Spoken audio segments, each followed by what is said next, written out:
It's Saturday, week 12 of the college football season. My God, where does the time go? Week 12. Think this might be the third time this week I'm wearing the shirt. Been very busy, but that's okay. You don't care about that. You're here for the winners. I got 5 of them.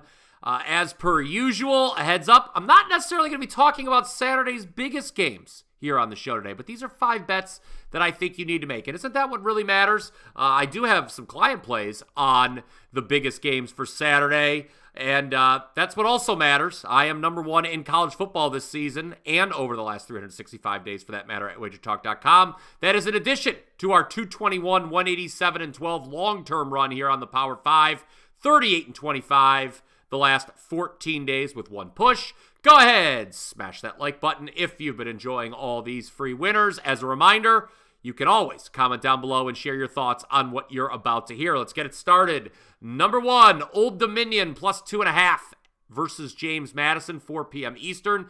Nice to see the old Colonial Athletic Association rivalry renewed this weekend on the football field. Old Dom's a live dog here. They've taken money throughout the week, down from an opening number of plus 4. The Monarchs are off a bye, always good this time of year. In addition to being rested, ODU has played a much tougher schedule than JMU. They're also in their preferred role of underdog. 4 times this season, ODU has pulled an outright upset, including one at Bowling Green, the best team in the MAC for my money. That's nothing new for head coach Ricky Rainey, who is now 22-12 ATS as a dog with more than 10 outright upsets. Furthermore, 4 of the Monarchs' 5 losses this season have been by 1 possession. Only lost by 4 at South Carolina. They outgained App State last time out, despite losing by 8. They've also got a young quarterback in Colton Joseph, a dual threat that has made the offense a lot better. Now, if you recall, JMU was a winner right here on the Power 5 last week for us, but that was one of the best situational spots of the year. As I talked about, they were playing at home, off a bye, while Georgia State was playing a 4th consecutive road game. The Dukes, they've also now benefited from an FBS leading plus 18 turnover differential. Pardon me, easy for me to say. I just think this one smells like an upset. I'm going to back the short home dog. Number 2, another 4 p.m. Eastern kickoff is Baylor at West Virginia. I'm playing Baylor money line here. Now, if you would have told me a month ago that I'd be taking the Bears to win straight up in Morgantown, I would have said you're crazy. But thanks to quarterback Sawyer Robertson, Baylor has won 3 in a row, and they're off a bye week here. Baylor offense has been running the ball very effectively as of late. 250-plus yards on the ground each of those last 3 wins. Meanwhile, West Virginia is off a completely fraudulent win last week at Cincinnati. The Mountaineers were outgained in that win, 436 to 238, but they got 2 defensive touchdowns for a 31-24 final. Both offensive touchdowns by the Mountaineers came on drives that basically started at midfield. Once upon a time, WVU was an automatic play as a home dog, but now they're just 6-12 ATS in that role under current head coach Neil Brown, including 0-3 this season. So I don't care if quarterback Garrett Green returns for the Mountaineers. Baylor gets its 4th straight win. Number 3, Air Force plus 3 versus Oregon State, similar to our first play on Old Dominion. Air Force is a home dog that has taken money throughout the week. This is a 3:30 Eastern time kickoff, oh, by the way. Flyboys open plus 5. Now, neither they or Oregon State is any good. But the difference is Air Force has a little momentum heading into their final home game of the season. Just snapped a 7-game losing streak last week with a 36-28 win over Fresno State right here in Colorado Springs. You may have heard the first game after a long losing streak being snapped get referred to as a, quote, swagger spot. That's what we have here with Air Force. Meanwhile, Oregon State, they've just been a complete disaster. A team without a conference and without a win since October 5th. The Beavers have also failed to cover the number any of the last 6 games.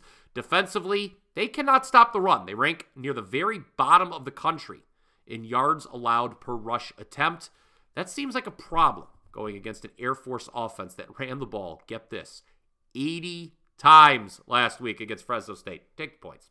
Number 4, moving to the evening slate of games. Let's lay it with Kansas State down to minus 7.5 against fraudulent Arizona State. Pretty rare for me to lay points with a ranked home favorite against an unranked opponent, but ASU has been about as lucky as it gets this season. Well, about as lucky as any team not named BYU. Kenny Dillingham's team was very fortunate to win last week at UCF. They were outgained 406-60, but got not only a punt block return for a touchdown, but a pick six as well for the misleading 35-31 victory at the Bounce House. That came without running back Cam Scatterbo. He should be back here. But Kansas State, the whole team was off last week. They're off a bye following upset loss at Houston. I think they're going to be pretty motivated in Manhattan Saturday night. By the way, as a home favorite, under Chris Kleiman, 16-6 ATS are the Wildcats, covering by an average of more than 8 points per game. I like them as a favorite here. And we close things out with a second 7 p.m. Eastern kickoff here on the Power 5. San Jose State plus 14 at home versus Boise State. Two of the best players, not just in the group of five, but the entire country will be spotlighted in this game. You all know about running back Ashton Genty of Boise, but how about wide receiver Nick Nash of San Jose State? There aren't many better receivers in the country than Nash. Boise really struggled last week at home against Nevada, only winning 28-21 as more than a 3-touchdown favorite. Probably the Broncos' worst game of the season, if we're being honest. Meanwhile, this is San Jose State's biggest game of the season, no doubt. They get it at home, where they've yet to lose this season. Only one loss by more than 7 points for the Spartans all year. They do a good job at protecting the quarterback, allowed only 9 sacks this season, and they're number 19 in the country in yards per play margin. So take the points. I will now do a quick recap of the Power 5 here for Saturday. Number 1, Old Dominion plus 2.5 versus James Madison. Number 2, Baylor Moneyline versus West Virginia. Number 3, Air Force plus 3 versus Oregon State. Number 4, Kansas State minus 7.5 versus Arizona State. And number 5, San Jose State plus 14 versus Boise. Again, feel free to comment down below with your thoughts on any of those 5 plays. Let me know what you're betting on this weekend as well. What are your favorite plays? I want to see those. And after you've smashed that like button, which I know you've probably already done, head on over to wt.buzz/BP. That is where you will find all of my top plays for the weekend. Earlier in the show, I mentioned my top-ranked college football record at WagerTalk.com this season. And I'm number 1 the last 365 days as well. Well, going into Saturday, it is an exceptional 51-24 run in CFB, plus 89.2 units. That includes a red-hot 8-2 my last 10 overall. And you can get my top 4 plays for Saturday right now for just $29.